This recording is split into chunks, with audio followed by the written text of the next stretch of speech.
வணக்கம். நான் மருத்துவர் சுபஜோதிகுமார், காது மூக்கு தொண்டை நிபுணர்.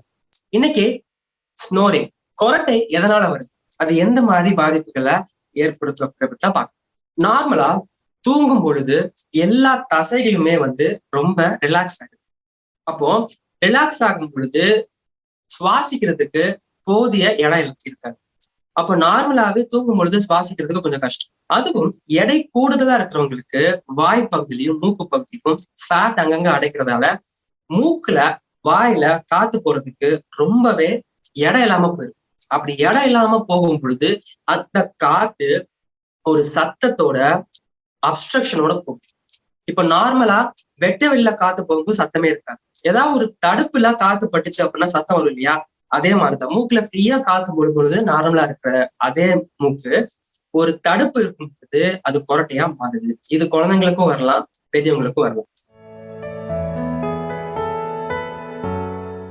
குழந்தைகள் 13 வயசு கீழே கொரட்டை வருது அப்படின்னா அவங்களுக்கு மூக்குக்கு பின்னாடி அடிநாய்னு சொல்லப்படுற சதை வளர்ச்சி இருக்கும். மூக்குக்கு பின்னாடி அடிநாடு அப்படின்னா குழந்தைகள்ல 13 வயசு கீழே கொரட்டை வருது ரொம்பவே சாதாரண நினைச்சுக்க முடியும். ஏன்னு கேட்டீங்க அப்படின்னா மூக்குக்கு பின்னாடி அடிநாய்னு சொல்ற நோய் எதிர்ப்பு சக்திக்கு தேவையான ஒரு உறுப்பு இருக்கு. இந்த மூக்கு இப்படி இருக்கு அப்படின்னா இதுக்கு பின்னாடி இந்த அடிநாய்ட் சதை அடிக்கடி குழந்தைகள்ல இன்ஃபெக்ஷன் வரும் பொழுது பெருசாகும். அது பெருசாச்சு அப்படின்னா மூக்கு ரெண்டையுமே அடைச்சிடும். மூக்கு ரெண்டும் அடைச்சிருச்சுன்னா என்ன ஆகும்? நான் ஏற்கனவே சொன்ன மாதிரி காத்து போகிற வழியில அடைப்பு இருக்கு. அப்ப அது கொரட்டையா மாறுது. அப்போ குழந்தைங்க அதிகமா கொரட்டை விட்டாங்க அப்படின்னா ஒரு இஎன்டி ஸ்பெஷலிஸ்ட போய் பார்த்து அடிநாய் அவங்களுக்கு இருக்கான்றத பார்த்துக்கணும். அப்படி இருந்துச்சு அப்படின்னா முதல்ல டேப்லெட் மூலியமா குறைக்க பார்க்கணும். இல்ல அப்படின்னா ஆப்ரேஷன் மூலியமா குறைக்க பார்க்கணும். அப்ப அவங்களுக்கு கொரட்டை வர்றதால என்னென்ன பிரச்சனை வரும் அப்படின்னா அவங்க அதிகமா வாய் வழியா பூச்சுக்குவாங்க. அப்போ வாய் பகுதி ரொம்ப விரிவடைஞ்சு அந்த முகத்துல பெரிய மாறுதல்கள் ஏற்படும்.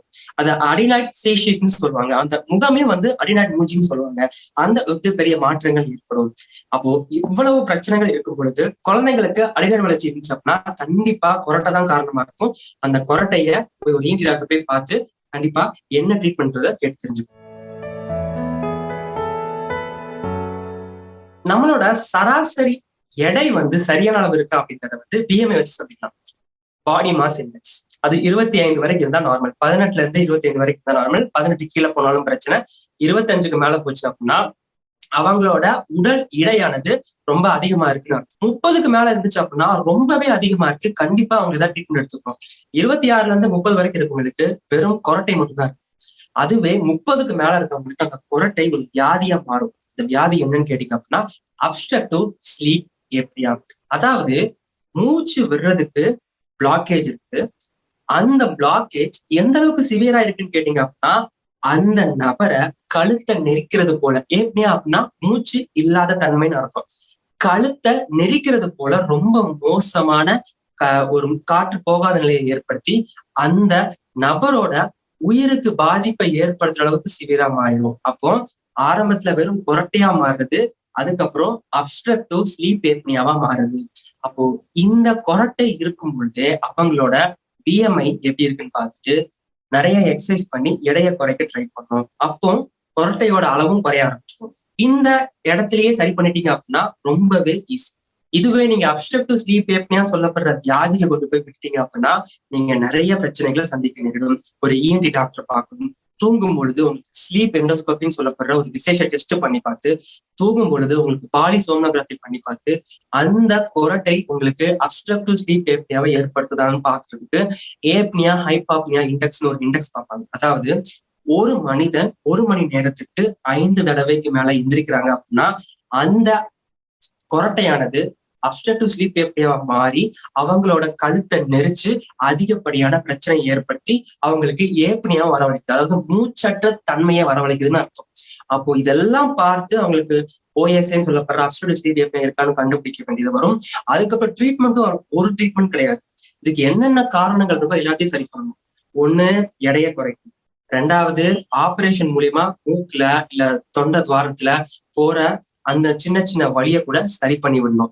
இந்த மாதிரி பெரிய அளவுக்கு ட்ரீட்மெண்ட் பார்த்தா சரி பண்ணும். அதனால உங்களுக்கு கொரட்டை இருக்கு, வெயிட் அதிகமா இருக்குனாலே முதல்ல வெயிட்ட குறைங்க. உங்க கொரட்டை உங்களை தூங்க விடாம தடுக்குது. 6 மணி நேரம் தொடர்ச்சியா தூங்க முடியல, இடையில முழிப்பு வந்துகிட்டே இருக்கு, யாரோ பிடிச்சு அழுத்துற மாதிரி இருக்கு அப்படின்னாலே கண்டிப்பா டாக்டர் போய் பாத்துருங்க. இப்போ ஆரம்பத்துல வெறும் ஸ்னோரிங் தான் பிரச்சனை வைக்கிறேன். நேசோவென்ட்னு சொல்லப்படுற ஒரு சின்ன ஒரு ப்ராடக்ட் இருக்கு. அதை வந்து எடுத்து மூக்குல இப்படி போட்டு வச்சிட்டீங்க அப்படின்னா மூக்கோட ஓப்பனிங் வந்து பெருசாயிடுச்சு அப்படின்னா காத்து அதிகமா போகும், ஓரளவுக்கு ஸ்னோரிங்கோட சத்தம் குறையும். வெறும் ஸ்னோரிங் தான் இருக்கு, கொரட்டை இருக்கு அப்படின்னா இந்த மாதிரி பண்ணிக்கலாம்.